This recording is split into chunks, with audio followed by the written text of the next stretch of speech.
മിശിഹായിൽ പ്രിയമുള്ള സഹോദരി സഹോദരന്മാരെ, പ്രിയമക്കളെ, ഈ പ്രഭാതത്തിൽ സങ്കീർത്തനം 136:1 നമുക്ക് ധ്യാനിക്കാം. കർത്താവിന് നന്ദി പറയുവിൻ, അവിടുന്ന് നല്ലവനാണ്. ഒരിക്കലൊരു മനുഷ്യൻ ഗാന്ധിജിയെ കാണാൻ വന്നു. ഇംഗ്ലീഷ് ഭാഷയിൽ നല്ല പാണ്ഡിത്യമുള്ള ആളായിരുന്നു അത്. ഗാന്ധിജി ഹിന്ദിയിൽ എഴുതുന്ന ലേഖനങ്ങൾ ഇംഗ്ലീഷിലേക്ക് പരിഭാഷപ്പെടുത്തുവാൻ ഗാന്ധിജി നിയമിക്കുമെന്നാണ് അയാൾ കരുതിയത്. എന്നിട്ടും വിനയം ഭാവിച്ച് അയാൾ പറഞ്ഞു, എനിക്ക് യോജിച്ച ജോലി അങ്ങ് തരണം.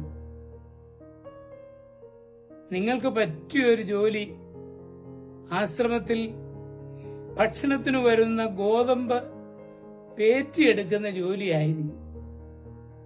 ഗാന്ധിജി സൗമ്യമായിട്ട് പറഞ്ഞു. അയാൾ വിളറിപ്പോയി.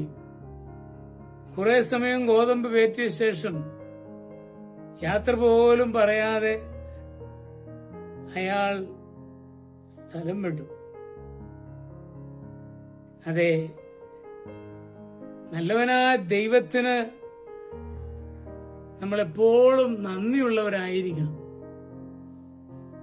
എനിക്ക് ഇന്നത് ആണ് ഏറ്റവും ശ്രേഷ്ഠം, ഇന്നത് മോശം എന്നുള്ള ചിന്തകൾ കൈവെടിഞ്ഞുകൊണ്ട് ദൈവം എനിക്ക് തരുന്ന അവസ്ഥ അതാണ് ഏറ്റവും എനിക്ക് യോജിച്ചത് എന്ന് കരുതുവാൻ കഴിയുന്നതാണ് എന്റെ ജീവിതത്തിന്റെ ഭാഗ്യം എന്ന് പറയുന്നത്. ഒരുപക്ഷെ ഞാൻ ആഗ്രഹിക്കുന്ന പോലെ ആകണമെന്നില്ല.